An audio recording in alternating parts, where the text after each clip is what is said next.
I just got done watching the season 3 finale of Atlanta. And whoo, bitch. When I tell you I am floored, I am very floored. Fendi, like the bag.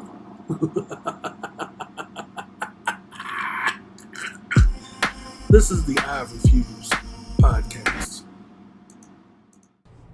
This is Mr. Fox, the I Refuse podcast. I am back. I knew I said in my previous video I was going to go dark for a while, but I just couldn't resist. Being off and being home and working from home and stuff. So much accessibility to streaming, and I have to keep, the content current. Excuse the sound of my voice. I know I sound like Shanae. The outcome of the surgery that I had earlier, they had to go through my nose to get to my brain, and because of that, in order for it to heal, I have to sound like this. So season 3, episode 10 of Atlanta, which the episode is named Tararre, which is named after 18th century, I believe, a French service person whose hunger was so insatiable that he allegedly ate a 18-month-old baby. Don't look at me like I'm the Britannica. I'm just here to report what I be reading on. So this episode, Van is the focus. When I tell you I love me some Van, like, I have loved that character since season 1 of Atlanta. And, she, during the course of this current season 3, she continues to play a peripheral role. Of course, the show or the series, the bulk of the main cast storylines ventures around Paperboy and Earn. And, Darius is kind of traipsing along with Paperboy. But this season, considerably less.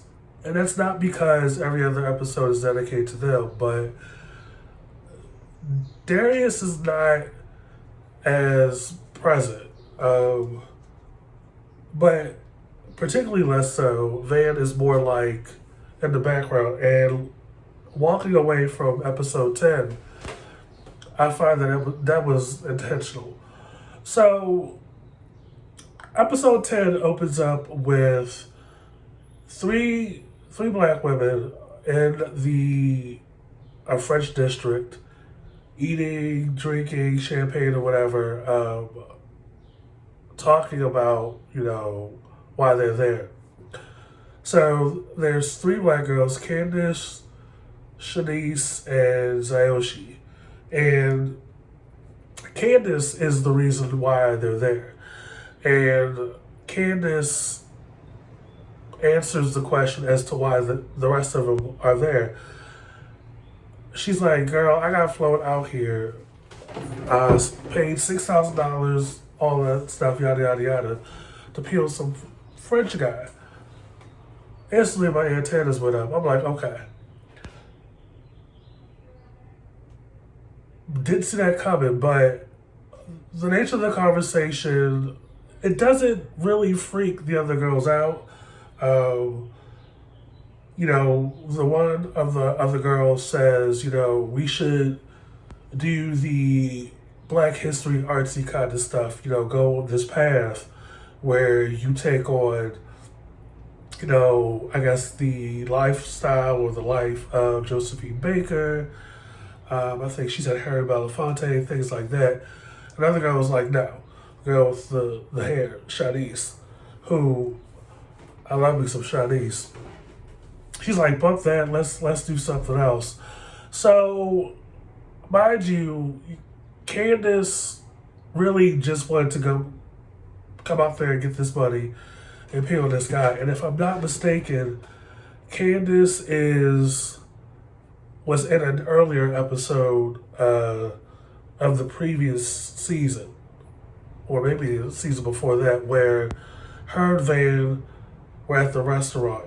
It was like a social media kind of episode where they were at the restaurant and she was taking pictures of her food, taking pictures of like what they were doing to, her in the car, taking pictures of her, all around the city just for social media. So anyway, it's clear that like Candace is really not with it. She's just there to get the money. Didn't think that far ahead, but at some point, she recognizes a familiar face in one of the storefronts next door.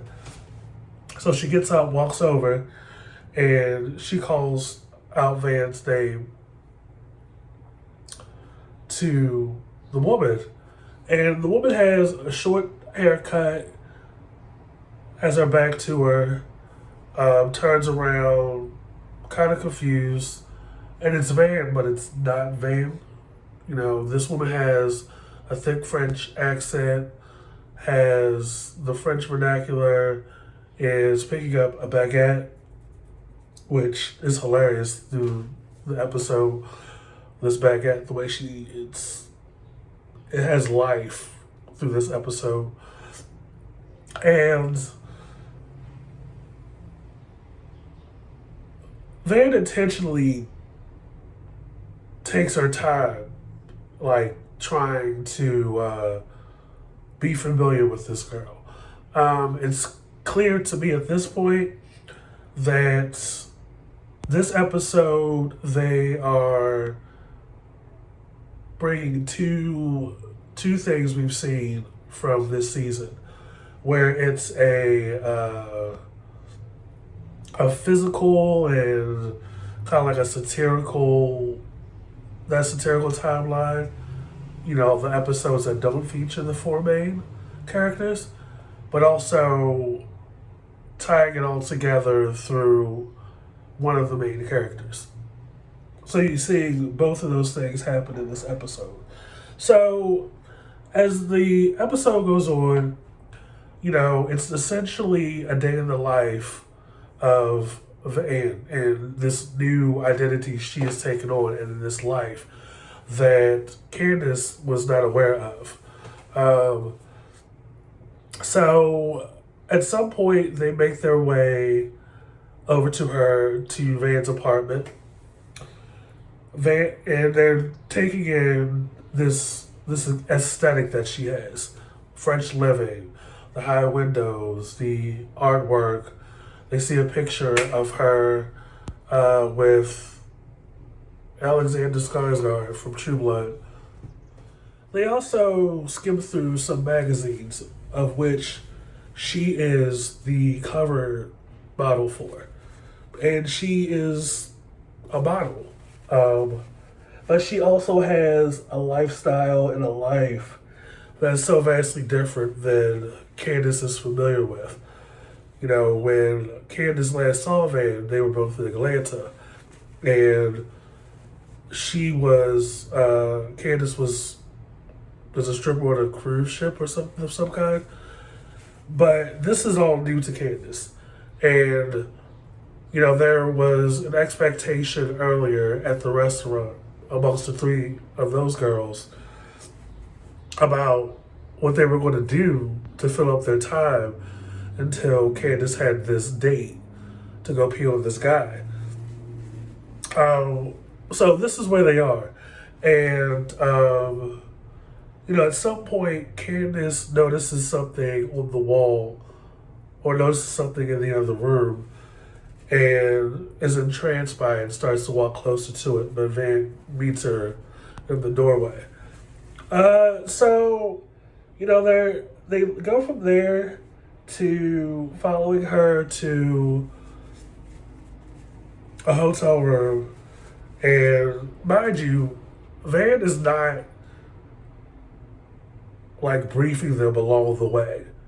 they are just following her. They're just going with her wherever she goes.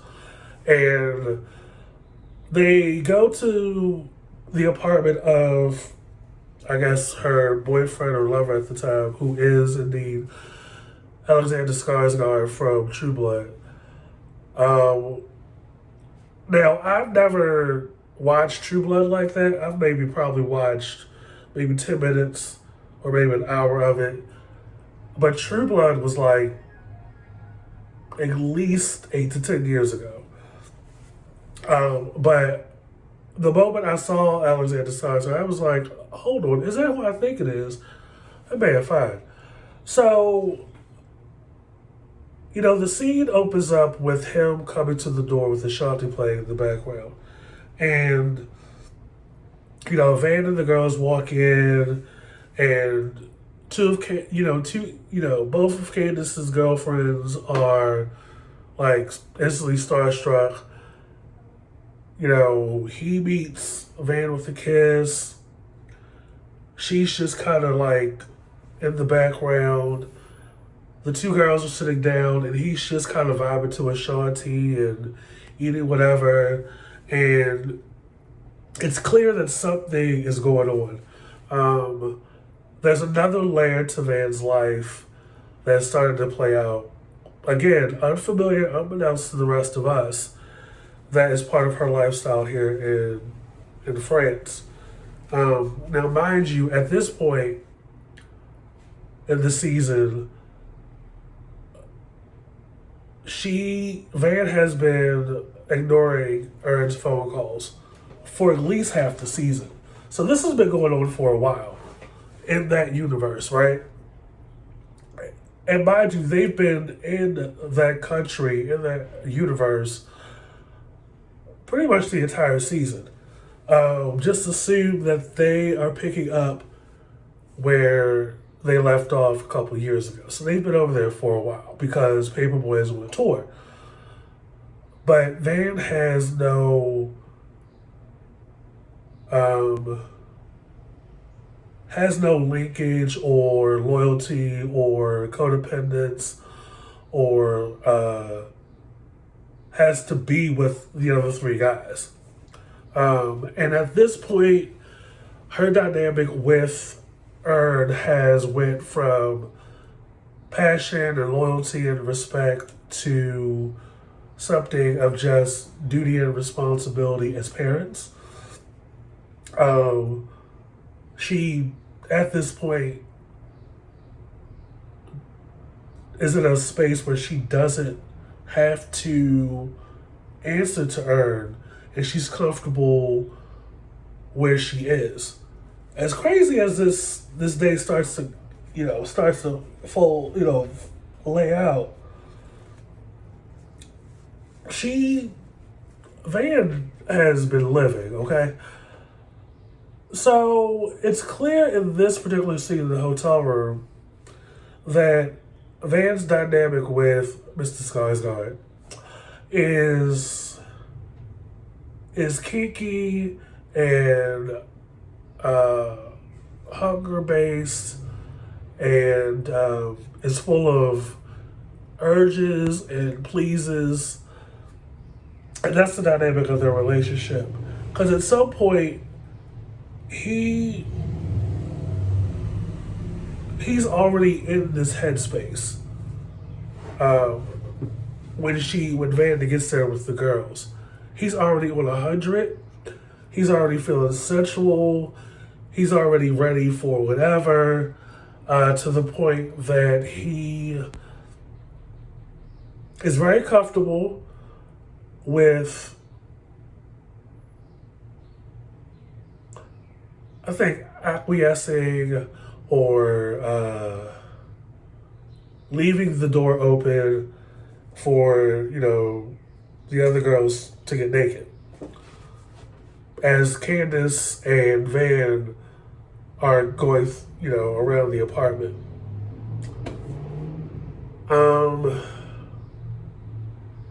So one of the girls was not, at first, it didn't look like they were as uncomfortable because it was Alexander Skarsgård. But I think it started to seep in for both of these girls that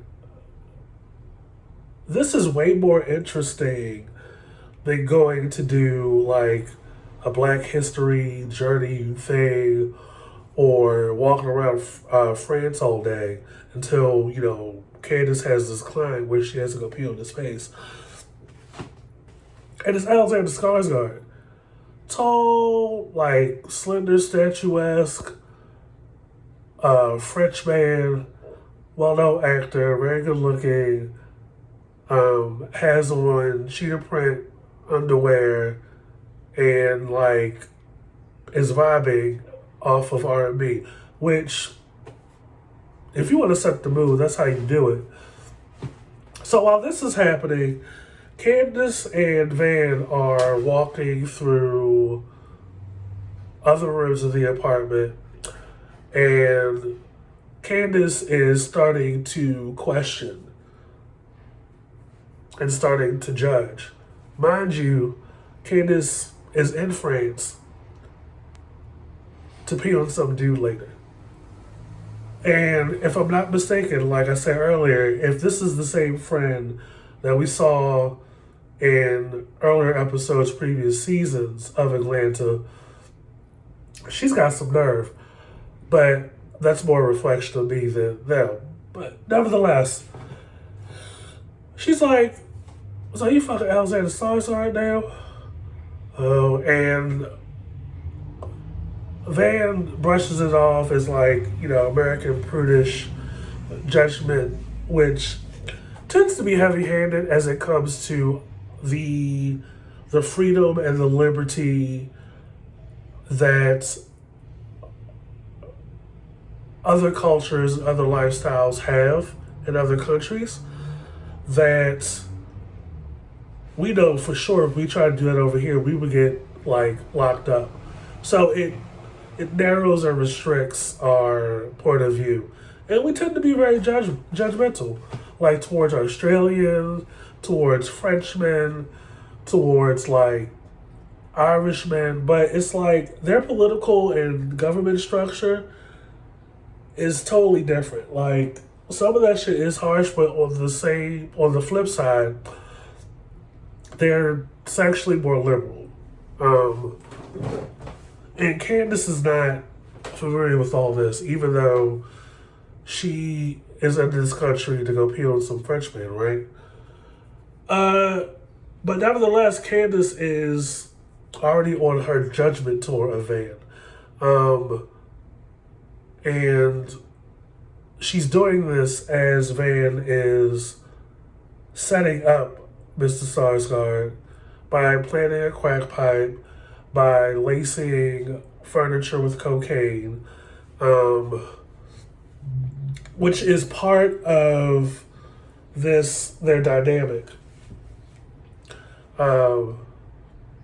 which I'll get into later.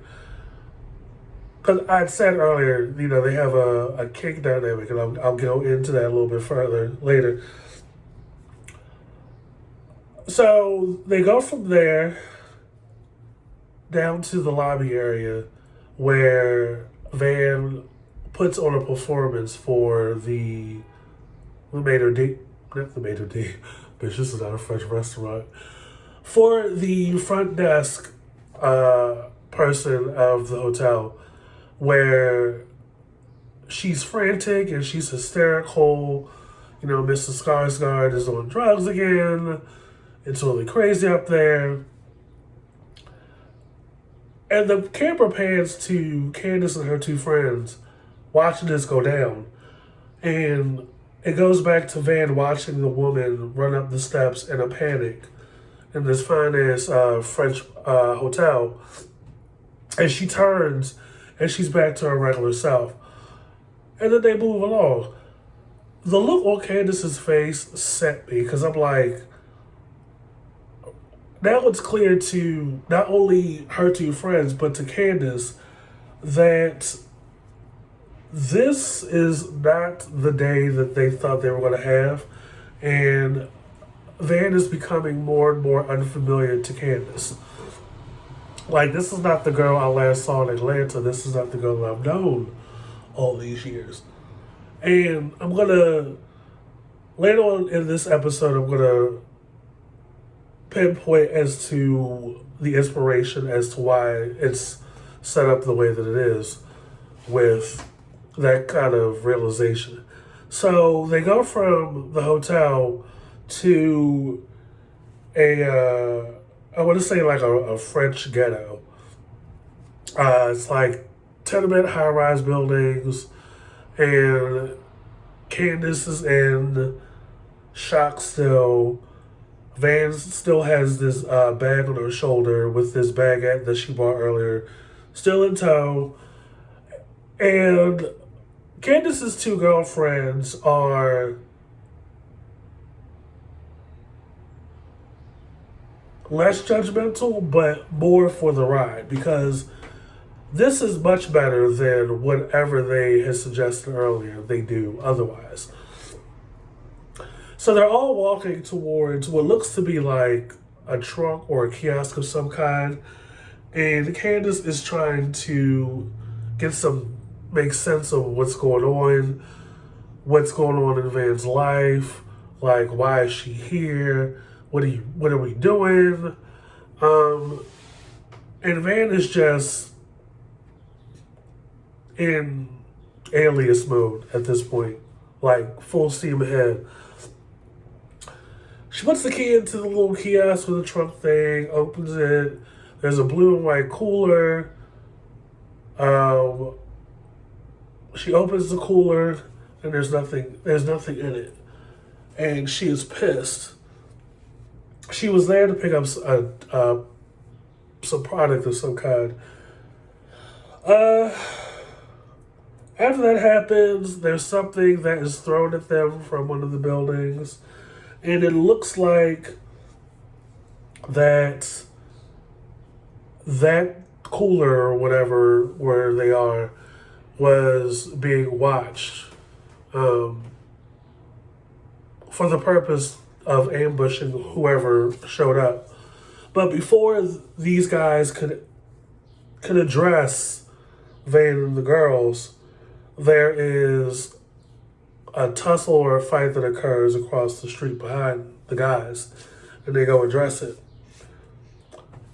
Candace and the girls are struck yet again by another set of wild events in their day, while Van is hightailing it towards the subway underground and leaving their asses behind. They eventually catch up to her, but so they go from there to they eventually make it to a museum, and they're greeted by an acquaintance of Van's. They walk to the museum, and they eventually catch up to the guy that was supposed to have the product in the cooler. A lot of confusion by everybody around. Van, it's very clear that Van is about to do some Kill Bill type of shit, because the whole energy changes in the room and the scene, and her facial expression changes. Mind you, this baguette is still in this shoulder bag that she's carrying. So I'm like, I feel like this baguette will play a role into what's about to go down. I was not let down. When I tell you, she beat this man to a bloody pulp with this hard-ass baguette, while Candace and her two girlfriends are in the background like, what the fuck?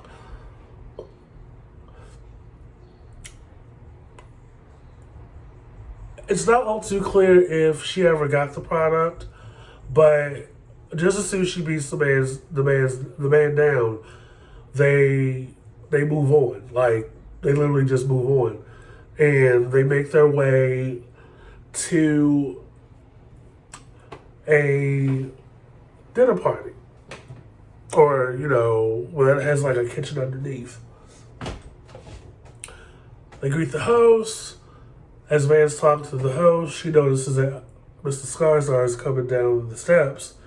And it's clear that he was implicated, made aware, and was effectively canceled professionally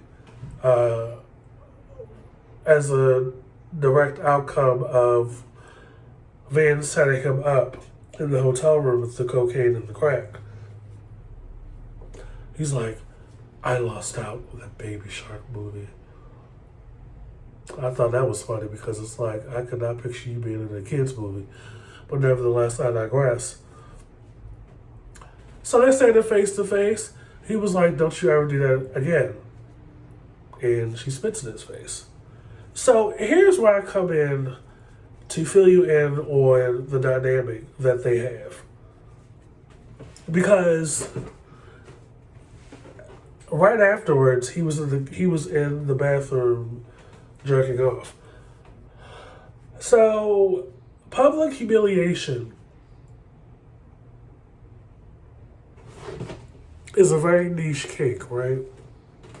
Now, there's humiliation, which it could be public, private, like there's really no cap on it unless otherwise, directed or discussed.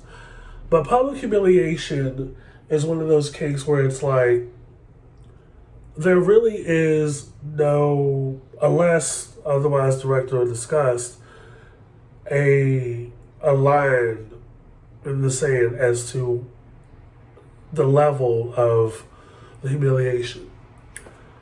Here you have Van, who has went so far as planted cocaine and crack in the hotel room of a very famous actor in his native country.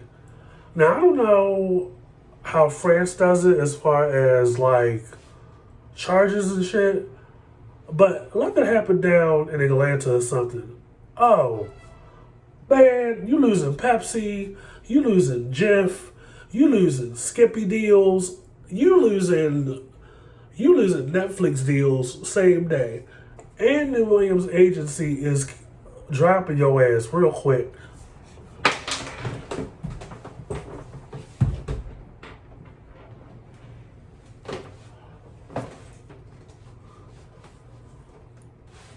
So he was pissed. And another thing about it is that this episode is about a lot of things. It's about the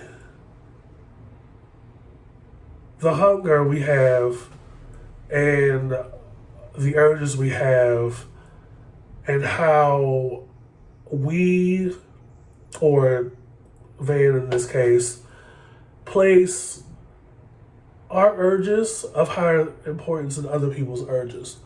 Like, it didn't faze Van at no point during that dynamic or that line in her that thread her dynamic with Mrs. Skarsgård, that he lost a job, that his professional image is stained. I'm still going to spit in your face publicly and humiliate you. Like, she's committed to the kink. She's committed to the urge and the pleasing that she gets from the gratification that she gets from it. And with that, it's like there is no line at this point where, even though she just beat down a man with a long ass piece of baguette bread, she still manages to get, I guess this was get to her job with her lover, and prepare this meal, which I'm about to get into. Like, even though she has this life that is liberal and free and high end because she's in modeling magazines. She's a jet, kind of a jet setter at this point. It doesn't matter that she's put three of these girls that are with her in danger at every turn. The thrill of it at some point is pleasing to the rest of the girls. Particularly Candace's two girlfriends that came to France to just hang out with her. And, in exchange for that, they get more than they signed up for. And at some point during that day, the two girlfriends start to question among themselves, we don't really know what the hell's going on. We barely know this girl, but, she done had this bread half the day by now, but she seemed cool to me, so I'm gonna rock with it. Like, this is way more exciting than waiting for Candace, to get with her little $6,000 P date. So, for Van especially, there are two things that are at play at this point. There is a particular level of escapism that's happening. Not only the fact that she has taken on a persona, a life that is not only unfamiliar to Candace, who wasn't even like a deep girlfriend, but is also a shield or a guard for Van from her life in Atlanta. So, at some point, Van and Candace make their way down to the kitchen. And as Candace's two girlfriends are upstairs at the outside dining area with the rest of the party guests, about to be seated, they're talking, socializing, whatever, and the host of the party, who was the woman that Van had greeted earlier, is discussing and talking over the event. Candace and Van go downstairs, and Van greets her lover, who was a different guy, and I guess she's there to help him serve the food. And at this point, Candace really wants to make sense of it. Is asking a line of questions that try to pull Van back to her life in Atlanta, but also trying to figure out what the hell's going on over here in France and why is she here. And after some back and forth, Van still has this French persona. Still has a French accent, still keeping her answers relatively short, still not making a whole lot of eye contact as she's helping her lover prepare the food for the evening, for the party upstairs. And it's clear that although Van is still in this French universe and is keeping up this French facade, she is still very clear as to who she knows Candace to be. And with that, she knows that the reason why Candace is so upset is not because of the day that she's had with Van and the danger or the perceived danger that Van has put Candace and her friends in. It's the fact that she knows that she can't control Van. That, and this is deep. This is deep because you see shit like this in the world all the time, even in some of the social circles that we have. I can say personally for myself, there are a subset of people out here that the full extension of their relationship with you is one of unrequited gratification.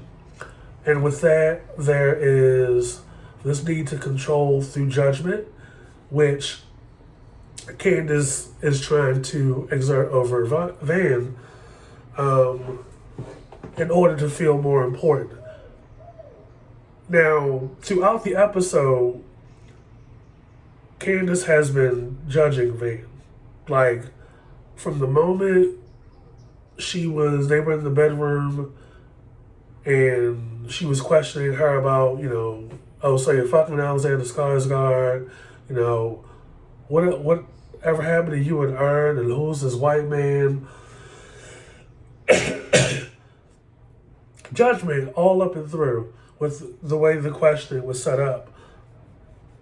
And mind you, Candace is there to pee on some guy, like, for money.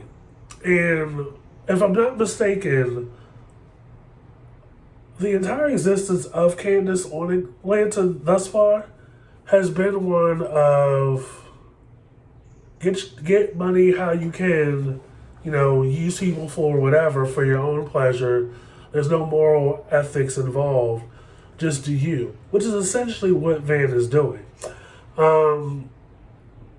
So, Van says that, and it's a very important point to be made, and it hit me. I was like, that is so true. Like, some people cannot function or operate or even be alive without feeling like the main character or feeling more important amongst their friends. Like, quiet as it's kept, Candace was not even interested or concerned about, genuinely or sincerely from what I saw, about Van. It was more like a surface level assessment, unsolicited evaluation about this life that's way more exciting than paying a guy for $6,000.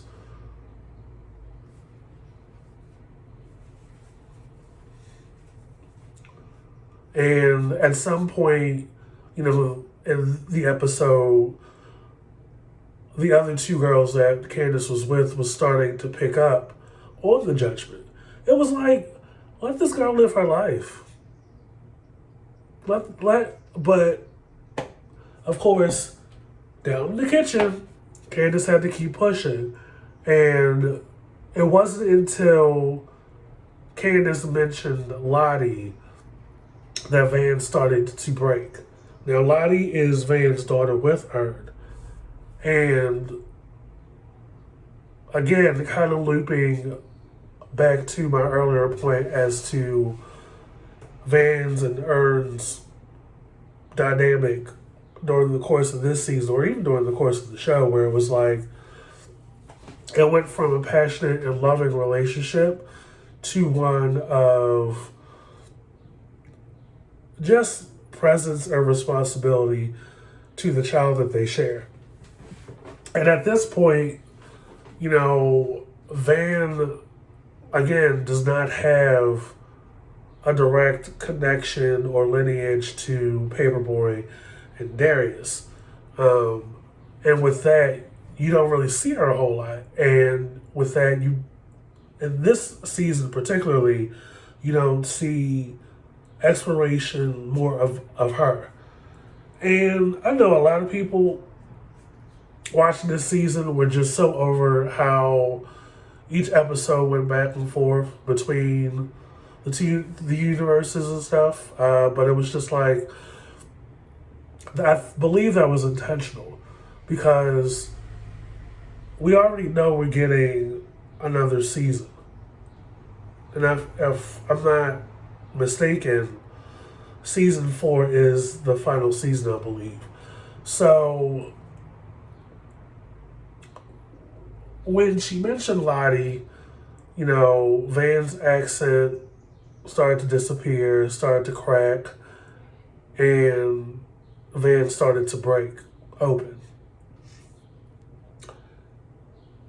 And the ensuing breakdown, smashing dishes, throwing pots, smashing glasses, throwing food, throwing silverware and glass everywhere, causes her lover to run.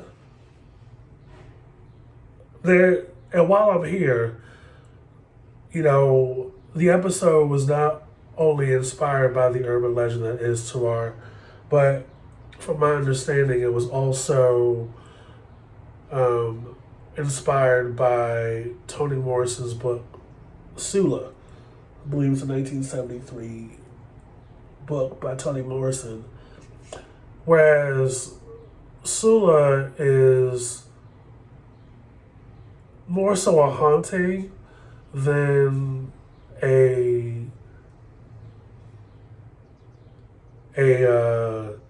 actual person.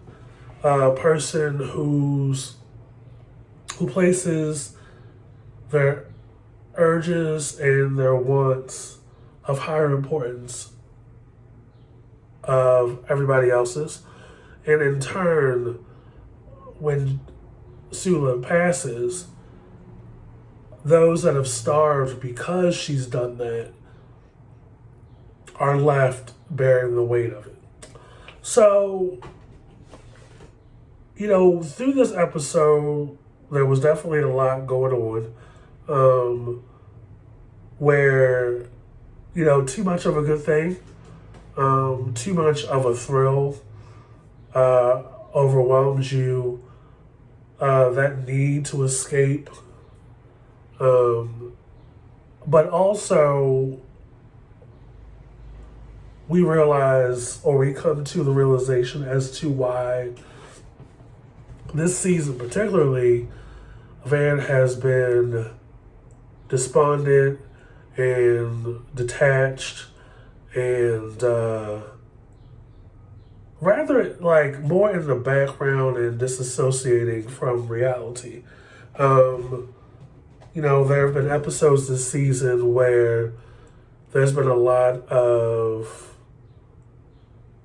stealing and being grandiose and being caught up in celebrity and fame, and how the tipping point leads to like dire circumstances and like chaotic finishes. And Van has been a witness to all of that. And here we are, episode 10 of season 3, where she is at the corner of all of this.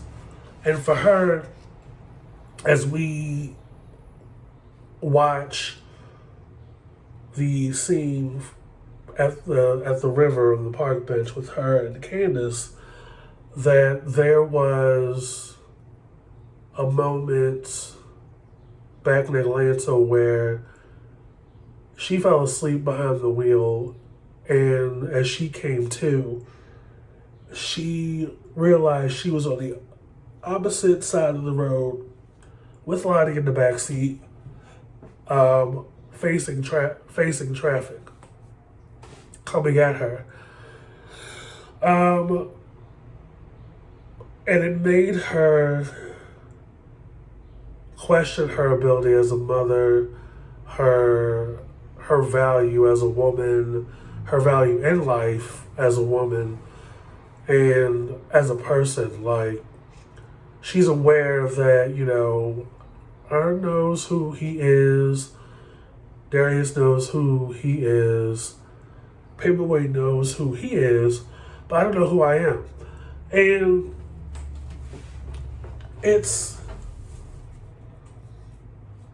I think it's very important that we acknowledge and have more discussions around mental health in the Black community, particularly with our Black women, where they have been year after year placed in these positions to like care and nurture and give out so much. And with that, so much of themselves goes with it. And they're losing themselves and responsibility and necessity to care for kids and to care for family and to work and to bear and to nurture and to clothe and to bathe and to do all of this 7 days a week. And during the course of Van's storyline on Atlanta, her existence up until this point has been based on her identity being tied to the success, failure of her purpose or, jobs here and there.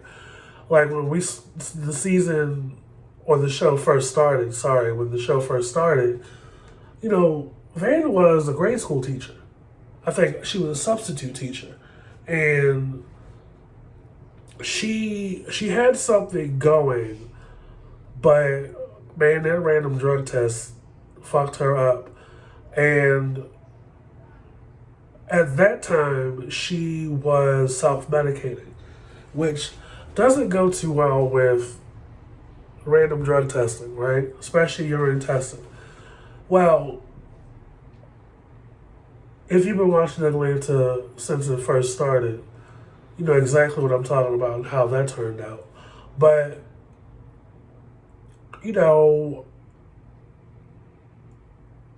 Van didn't get many opportunities. And not just from a producer standpoint where it was like you didn't see much exploration of her story and her life unless she was tied to Ern, but it was just this episode it wouldn't even be like a finale, but just a continuation from where her life used to be or the way her life was. And how, identity and responsibility plays large factors into a person's mental health. And, coupled with the accident and the what if, the weight of what if that's on Van's shoulders, had the accident been worse than what it was too much for her to bear. So she left Lottie in Atlanta with her parents, and she left. And that's why she was in France. And with that, Candace went from being judgmental to more affirming and affirmative, and being a more supportive friend, and they hugged. That was so deep. So deep. So, before the episode ends, the client gets a knock at the door. Oh, let me back up. Before the scene cuts out, Van's like, weren't you supposed to go pee on somebody? Candace was like, yeah, I got somebody else to do it. So the client gets a knock at the door, opens it, and bitch, it is not Candace that comes through the doorway. It is Shanice.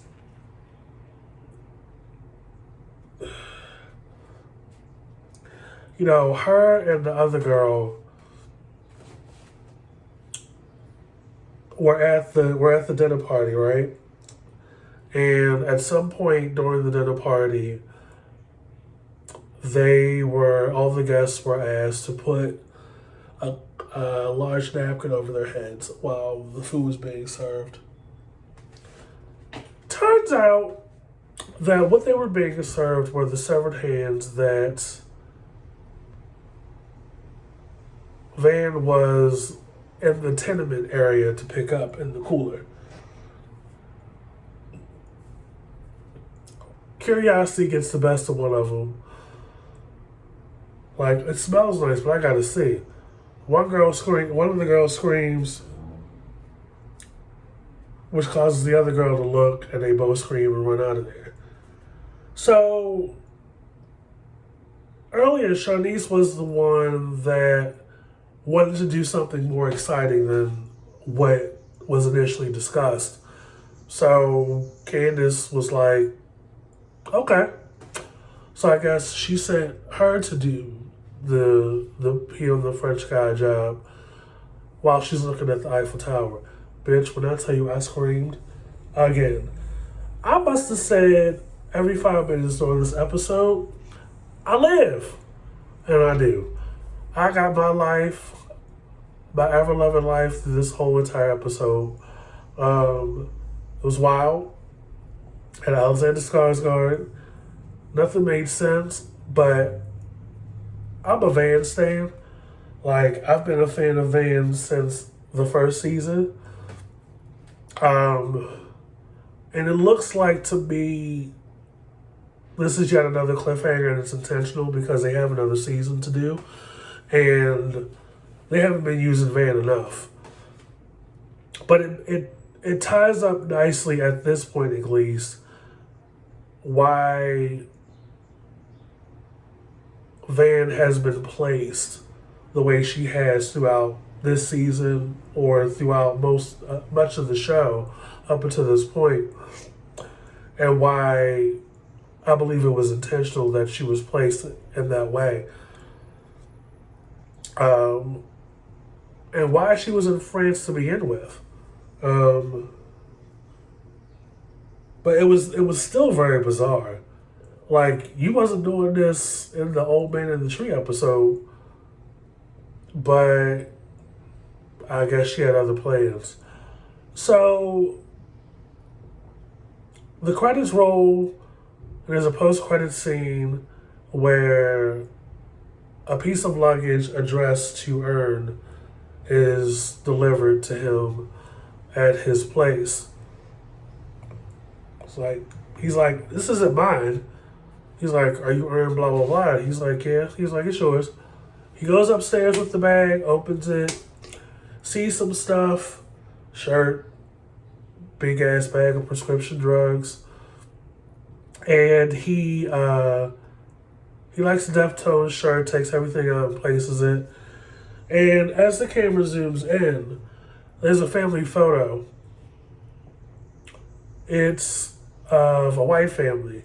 And the camera pays particular attention to the white guy in the photo. And it's the white guy that has been in 2 episodes this season. He was in the opening sequence of the first episode where he was on the boat with the black guy and they were talking about Lake Lanier.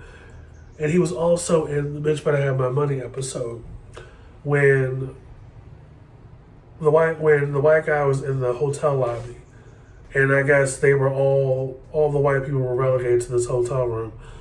And he was the other guy that joined them in the lobby to talk about this whole situation that's been going on before he goes out to the hotel pool, pulls out a gun, and shoots himself in the head. I feel like they're going to explore that more in season 4, in addition to what's going on with Van. Because that's wild. So if I'm not mistaken, that guy was, I guess, white earned. While clearly Childish Gambino is black earned.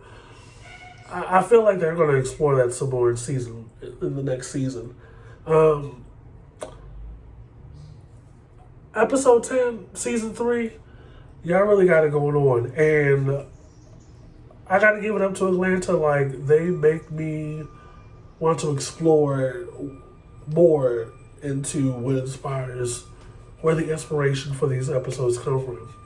Like Sula, Toni Morrison's book, Sula. Gotta look into that. Like, if you look at the episodes as just as they are, a lot of stuff is going to go over your head. But for those of us that have content and podcasts, we like to research and read up on the background, the inspiration for some of this stuff. And I like to credit Vulture.com. I believe his first name is Justin, who's been writing op-ed pieces about each episode of season 10. Each episode of season 3 of Atlanta so far. And I was like, okay, I kind of get it. And, people, like I said earlier, are not with the zigzagging that, production has done with this season, but it's like, why not have, like, standalone satirical episodes and, the main thread episodes of the four, featuring the 4 main leads and explore shit in both. Like, they still have a storyline to keep up with that is Paperboy and Earn's career and what that looks like, while also having to retain the satirical aspect. And the shit has been so funny and thought-provoking. Like, this season has touched on social classes, racial prejudices, racial and economical bias, redlining, cultural appropriation,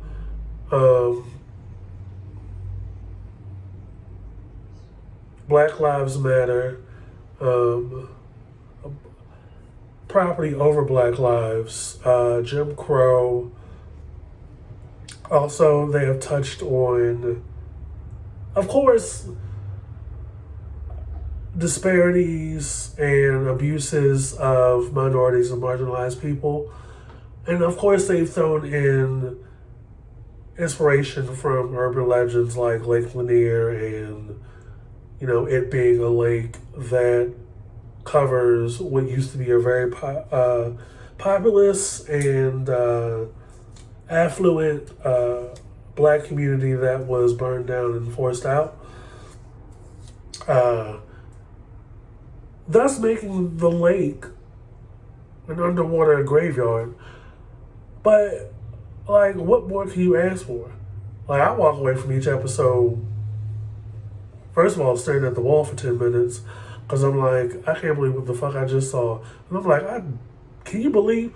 But there's always a standout moment. There's always been a standout moment in each episode for me. And there are 2 standout moments from this entire season where I was just like, dang, like, the writing is off the hook. Like, that part with Liam Neeson, that line he says before he walks off the room away from Paperboy, something to the effect of, why people have the opportunity to learn, but there is no expectation. Something to that effect.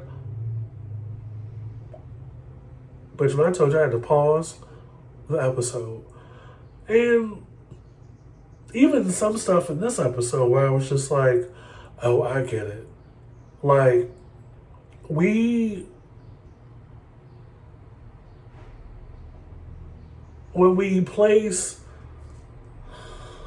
our selfish and self gratifying needs and pleasures and urges above everybody else's, we're essentially running away from something in ourselves, and you can only do that but for so long before the shit comes crashing down and you have to actually face what you've been running from.